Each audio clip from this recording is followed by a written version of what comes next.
Hello, ഇപ്പം നമ്മൾ ഇന്ന് ഉണ്ടാക്കാൻ പോണതുണ്ടല്ലോ, പാലക്കാട്ടുകാർ ഇടയ്ക്കിടയ്ക്ക് ഉണ്ടാക്കുന്ന ഒരു കറിയാണ് കേട്ടോ. നമ്മുടെ വെണ്ടയ്ക്കയും അതേപോലെ ഉണക്കമീനും കൂടി വെച്ചിട്ടുള്ള ഒരു കറിയാണ്. ഉണക്ക മത്തി വേണിച്ചതെടുക്കുക, അതിൽ ഉണക്ക മാന്തലും വേണിച്ചെടുക്കുക കേട്ടോ. അപ്പം ഞാൻ ഇവിടെ ചെയ്തിരിക്കുന്നത് ഉണക്ക മാന്തലും അതേപോലെ വെണ്ടയ്ക്കൊക്കെ ഇട്ടിട്ട് സിമ്പിളാണ് കേട്ടോ. കുറേ പൊടികളൊന്നും ആവശ്യമില്ല. അപ്പോൾ അങ്ങനെ വെക്കണ ഒരു കറിയാണിത്. അപ്പോൾ നമുക്ക് എങ്ങനെ കറി വെക്കുക എന്നുള്ളത് നോക്കാം കേട്ടോ. അപ്പോൾ ഞാൻ ഇവിടെ വെണ്ടയ്ക്ക കുറച്ച് കൂടുതൽ എടുത്തിട്ടുണ്ട് കേട്ടോ. നല്ല സാമ്പാറിന് വെട്ടണ പോലെയല്ല, അതിനേക്കാളും കുറച്ചും കൂടി കുഞ്ഞേതാക്കിയിട്ട് വെട്ടി വെച്ചിട്ടുണ്ട്. അതുപോലെ നമ്മുടെ ഉണക്കമീൻ എടുത്ത് വെള്ളത്തിലിട്ട് വെച്ചിട്ടുണ്ട് കേട്ടോ, ഉപ്പൊക്കെ ഒന്ന് പോയി കിട്ടാം.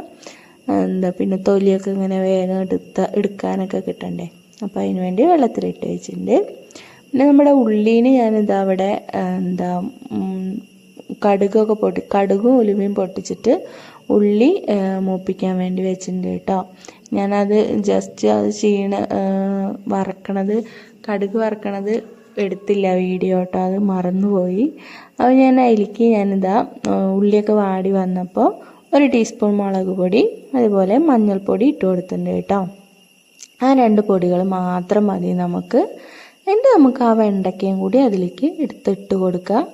ഇതിൻ്റെ വഴുവഴുപ്പ് നല്ല മാടി കിട്ടുമൊന്നും വേണ്ട, ജസ്റ്റ് ഒന്ന് നമുക്ക് എല്ലായിടത്തേക്കും കൂടി ഒന്ന് ഇളക്കി ഒരു 2 മിനിറ്റ് ആ വഴുവഴുന്നതിനുള്ള വെണ്ടയ്ക്കയുടെ ആ വഴുവഴുപ്പൊന്ന് പോകാൻ വേണ്ടി മാത്രം ഒന്ന് ജസ്റ്റ് ഒന്ന് ഇളക്കി കൊടുത്തിട്ട് നമുക്ക് പിഴിഞ്ഞ് വെച്ച പുളിവെള്ളം ഒഴിച്ചു കൊടുക്കുക കേട്ടോ.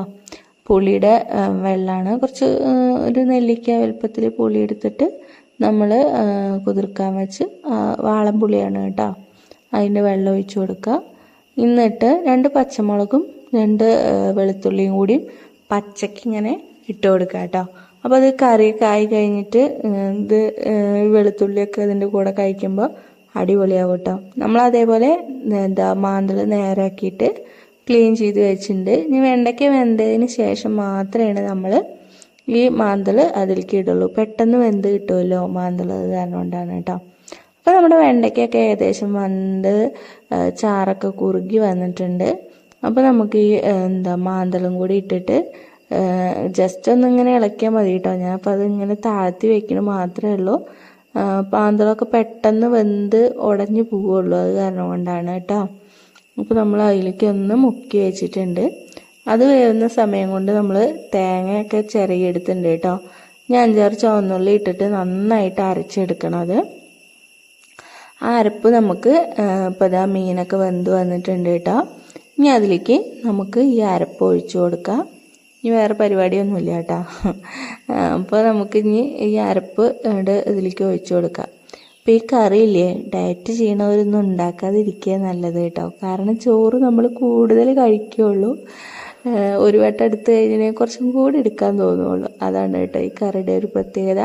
അപ്പോൾ നമ്മൾ അതിൽ കുറച്ചും കൂടി വെള്ളമൊക്കെ ഒഴിച്ചിട്ട് ഒന്നും കൂടി ആ മിക്സിയുടെ ജാറൊന്ന് വെള്ളം ഒഴിച്ചിട്ട് കുറച്ചും കൂടി വെള്ളം ഒഴിച്ചിട്ടുണ്ട് കേട്ടോ അതിലേക്ക്, കറിയിലേക്ക്. എന്നിട്ട് ഉപ്പ് പോരെ നോക്കിയപ്പോൾ കുറച്ചും കൂടി ഉപ്പിൻ്റെ ആവശ്യം ഉണ്ടായിരുന്നു. ഈ ഉണക്കമീനിൽ ഉപ്പ് ഉണ്ടാവുമല്ലോ, അപ്പോൾ നമ്മൾ കുറച്ച് ഉപ്പ് ഇട്ടിട്ടുണ്ടായിരുന്നുള്ളൂ, കുറച്ചും കൂടി ഉപ്പിട്ട് കൊടുത്തിട്ടുണ്ട് കേട്ടോ.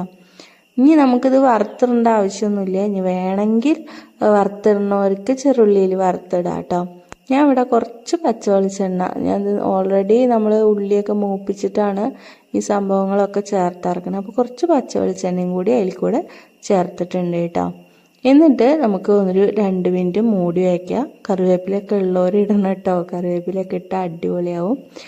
കറിവേപ്പില ഇവിടെ ഇല്ല, പിന്നെ പൊട്ടിച്ചിട്ട് വരാൻ എനിക്ക് വയ്യ, അതുകൊണ്ട് ഞാൻ ഇട്ടിട്ടില്ല. അപ്പോൾ നമ്മുടെ കറി ഇവിടെ റെഡി ആയിട്ടുണ്ട്. എല്ലാവർക്കും ഇഷ്ടമായി എന്ന് വിചാരിക്കുന്നു.